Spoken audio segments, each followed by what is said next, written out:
Today I want to talk about being carried by your main.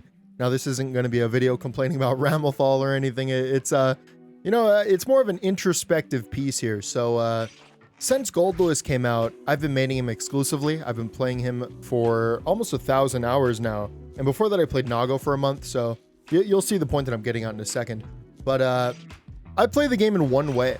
It's all aggression all the time. Gold Lewis plays this way. He gets rewarded for playing this way. And I don't really have experience in doing anything else. And then I started playing Baiken recently, and I really enjoyed her, so I've been sticking with her, unlike Happy Chaos and Jacko. I think those generally weren't for me. Baiken, I feel different. I think this is a character I could stick with, but I quickly realized that I'm not playing the same game, right? Like, I have got 1,000 hours in Strive, and I realized I don't know how to play Strive. I only know how to play Gold Lewis. And I first recognized it neutral. So like I was saying, Gold Lewis is all aggression all the time, and that's including a neutral, right? So Gold Lewis does have big buttons, but they're slower and they're generally not that effective. You can use like Far Slash for whiff punishing, but generally the two tools you're going to see a lot are JD and 684. Now both of these options, it's kind of like a 50-50 in neutral, because if I'm playing Gold Lewis and the opponent 6Ps, it's going to beat JD, and if I 684, it's going to beat the 6P. And if they just sit there, either of those are going to be fine.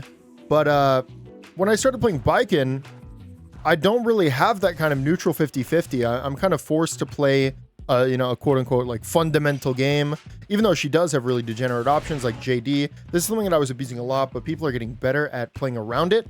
And so my playstyle is getting less effective as I go on. I was generally just using JD and 2H and like 2S. And with Gold Lewis, it's all aggression all the time. I never have to worry about like playing around certain ranges. I kind of just get to my space and I do my thing. But Baiken, if I do that, I see myself getting punished a lot. And obviously Baiken has less health as well. And so I'm getting punished more for doing this thing. And I'm losing games very, very quickly sometimes by making these kinds of mistakes. And generally, I wanted this video to be about the idea of non-transferable character-specific skills that you learn by playing like one of those weirder alternative characters like Gold Lewis, as opposed to fundamental skills, which you have to play on these more footsies-based characters. Although, I mean, some people are going to meme that, like Baiken being a footsies character with these like big normals, but I think you guys get what I'm trying to say here. Like, I understand the concepts of neutral. I mean, I made a video on it. I've never had to execute it in the way that I have to now, with like worrying about space and whatnot. And now that I actually have movement options, so I'm expected to use these in like really creative ways to play around opponents' tools. With Gold Lewis, I mean, I have one jump, right? One jump and one air dash that's really, really slow. I got one way to use those tools, right? I'm pretty locked down in the way that I can play neutral.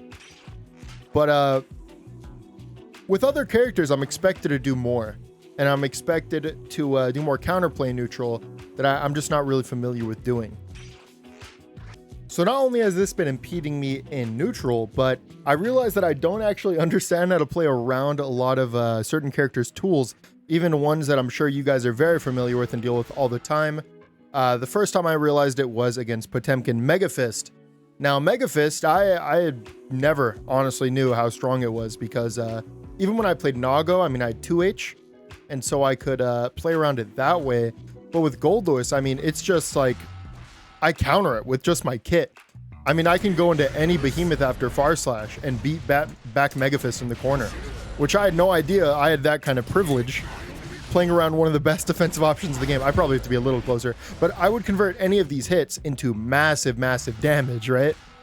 With very, very little thought, no thinking of counterplay. I can just do my own game plan and simultaneously counter one of the best defensive options in the game. Not even just as a defensive option though, like even in neutral, Gold Lewis will just naturally cover that angle very, very easily, and he gets convert into big damage. So generally, Gold Lewis just has like a kind of privilege to cover certain options that I just didn't really expect. Let's move on over to Baiken now. Now using Baiken with Potemkin in the corner, you can see if I go for block strings that are like farther away, it's much harder for me to actually complete block strings, or if I'm right up on them and like I end a block string of this, usually I'd have an option to like re-extend because I threaten the parry, but back Mega Fist is going to cover both challenges as well as parry. And in neutral, if my idea is to go and run up, go for a poke, whether it be like far S or 2S, I now have to worry about that threat of Mega Fist that I'd never really thought of before when I was playing Gold Lewis all the time. But I mean, that's swapping a character. I mean, you should expect when you change characters to someone with a different tool set, that you would have to deal with other characters' tools in different ways. That's when I encountered my third problem. Then I played against a Mei, and Gold Lewis is a very simple way of dealing with Mei. It's a pretty good matchup. He deals with Mei better than most characters, and it's because he doesn't really have to deal with any RPS situations after S Dolphin. Instead, he can just react to S Dolphin with 684, and I do have Mei set to backdash here, and it does also frame trap, so I generally just don't have to deal with this character at all. And if they ever do stagger with like H Dolphins a lot, then I can just start using my 2Ks. So in my first encounter as Baiken against a Mei, I quickly realized I have no idea how to fight this character at all. Their entire pressure structure is foreign to me, because now not only do I have to worry about the mind game between S and H Dolphin, and whether or not they're using H too much or S too much, I now have to worry about all of the follow-up options on the S Dolphin. And, you know, Gold Lewis, I can just 684 this. I don't know what to do against a backdash. I don't know what to do if the Mei backdashes and then jumps, or backdashes and then dolphins again. I didn't charge enough. Backdashes and then charges again, or what to do when they're just like dolphining at me over and over again because I'm no longer challenging as I should be. And I got bullied.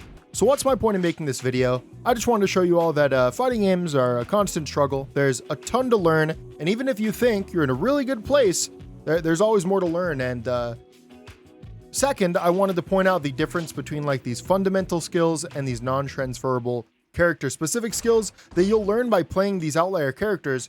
That's not to say don't play these kinds of characters, because they're very fun, and you will do well, and they do have an inherent advantage in that you no longer have to play these kinds of fundamental games, and it can be kind of a shortcut to get better quickly, because you don't have to worry about these fundamental skills.